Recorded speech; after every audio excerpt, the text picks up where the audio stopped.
was not in existence, but people were, really adopted it. Ola, Uber were something that has come in because it was never there. About 10, 20 years ago, reserving a cab on the mobile phone was something that we could never think of. So those people who are more than 20 years old, who are already, traveling before 20 years ago, they could never think of on the phone and then you could call a cab. That was something that we would have never relied upon. So then the next thing is talk about the market size. When we talk about market size, this is exactly where you'll find that you are either a startup or an SME. So you could end up becoming an SME because your product is purchased by the local people and you are able to sustain. There is lots of market happening every day, but you are not able to scale it. So you have to immediately see what is the size of your market. So when you look at a startup, the startups should technically have ways for scaling it up into various other markets as well. Whereas in terms of small and medium enterprises, you're talking about a confined geography. But the problem is the product that you're selling, it is sustainable, which means that it continuously generates revenue, and that's what the size of the market is to be determined. The next thing that is very important for you to understand is the customer persona. If I may give you the example of it, you will not find you will not find too much of advertisement of you will not find Bentley or for that matter you will not find some of the most expensive cars being they do not put up their advertisement on newspaper or TV or on radio. But you will find the normal cars that most of the common people buy, they put it on newspaper because the people who buy those cars are not watching TV or reading newspaper. So you have to identify what kind of people you are dealing with. The product that you have made, who are actually going to buy this product is very important. So that identification of a customer persona is very, very important for you to understand before you actually, once you have an idea, once you have made the product, it's important to understand who are actually going to buy your product. That identification is also equally important. And this is what we call a customer persona.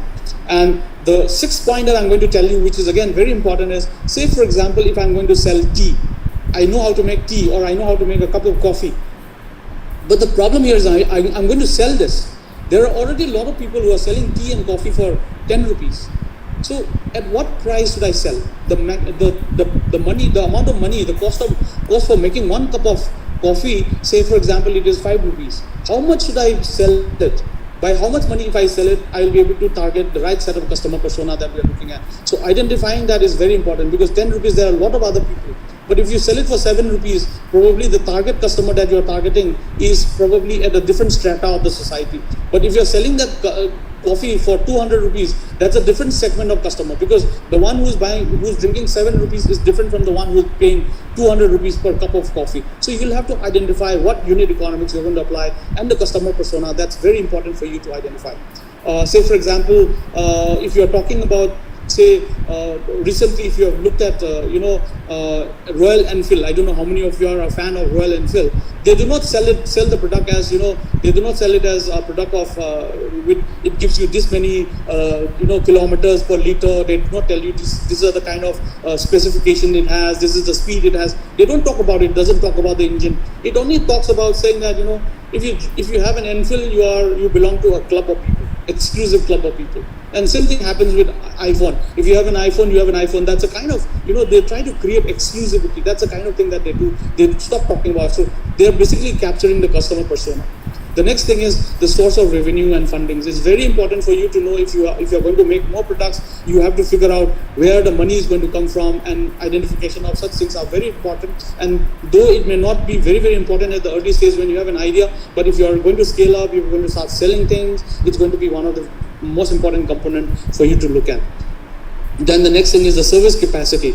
So it's also important for you to understand if you're going to sell coffee, for example, one cup of coffee you're selling at 20 rupees. So how many cup of coffee can you make per day?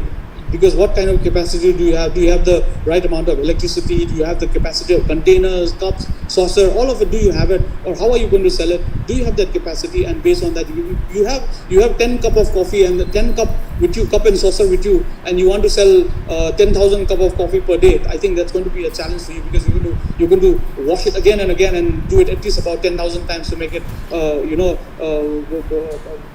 make it a larger number of sales that's going to happen. So the service capacity is something that you have to also understand how much you can provide. So you should not be over-promising, because this is one of the major problems that we have with the Indian startup ecosystem. We over-promise and we under-deliver.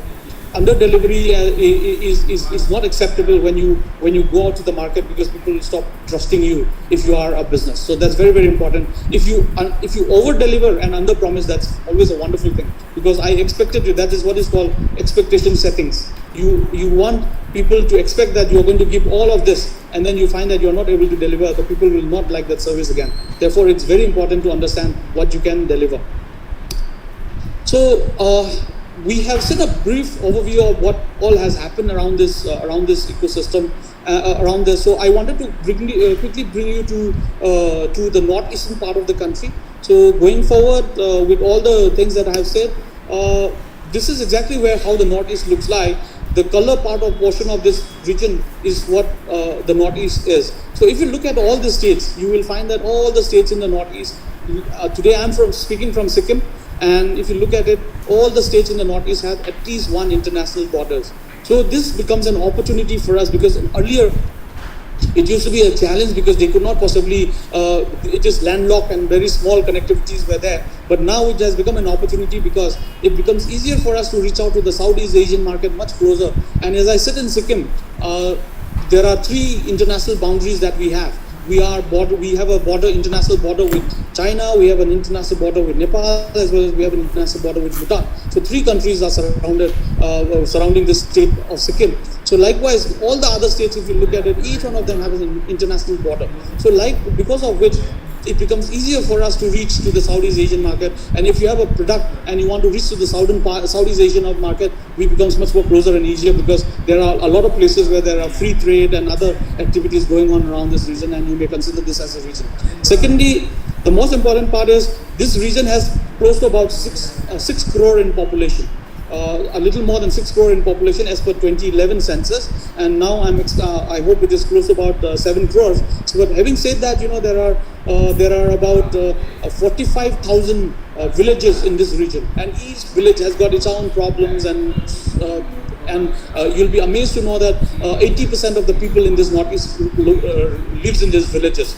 So you have a large population where things have not been reached out to them, and they are looking for solutions, because they also want to improve upon their lifestyle. They also want to improve the way they live, the conditions of living, all of that they wanted to improve. But having said that, they may not have access to many of the things. So if you have any innovative idea and want to reach out to these people, and with 6 crore population, which is larger than many of the European countries that I can tell you, it's larger than many of the European countries. And if you want to do business in the northeast, it is within India. So the rules and regulations remains much more the same. The same GST is applied, the same policies and rules are applied. So there's not too much of a problem around here. But if you want to migrate to, say, for example, in Europe or any other country, then probably you'll have to go and abide by the laws of that country as well.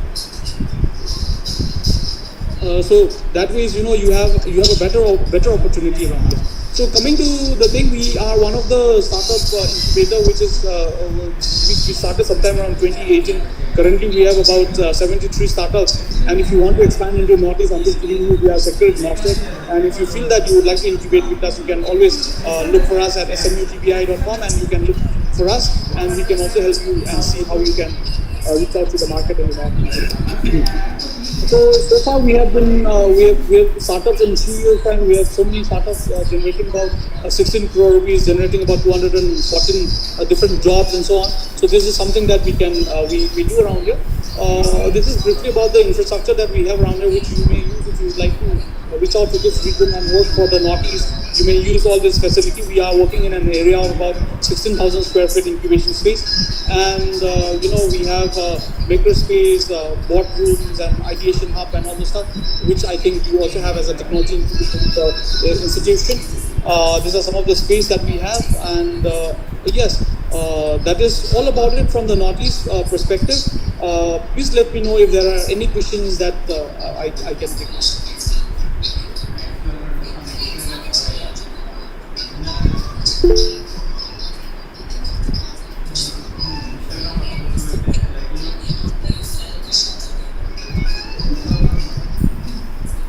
Dr. Murli sir, can you mute your mic?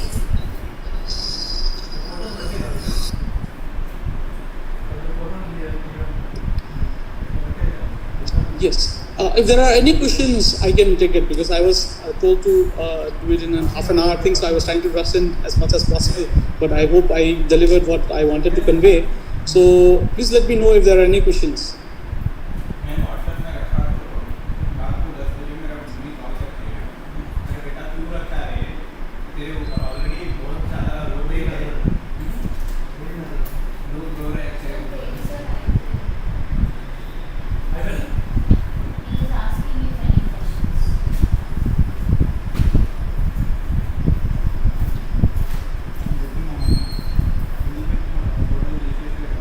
Dr. Hafiz, it looks like there's no questions. So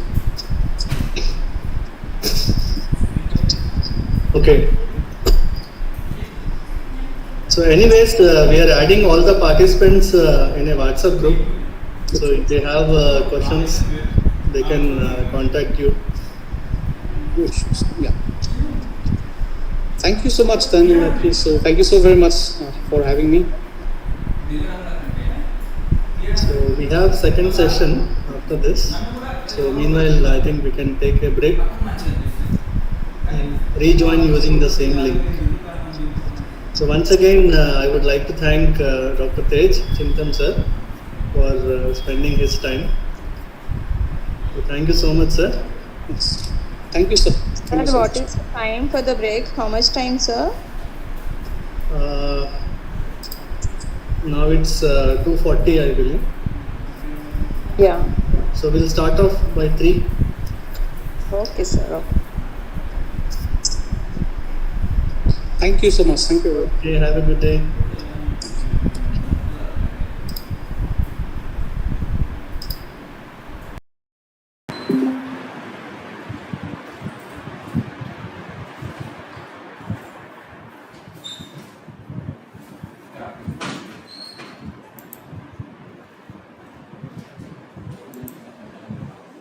Session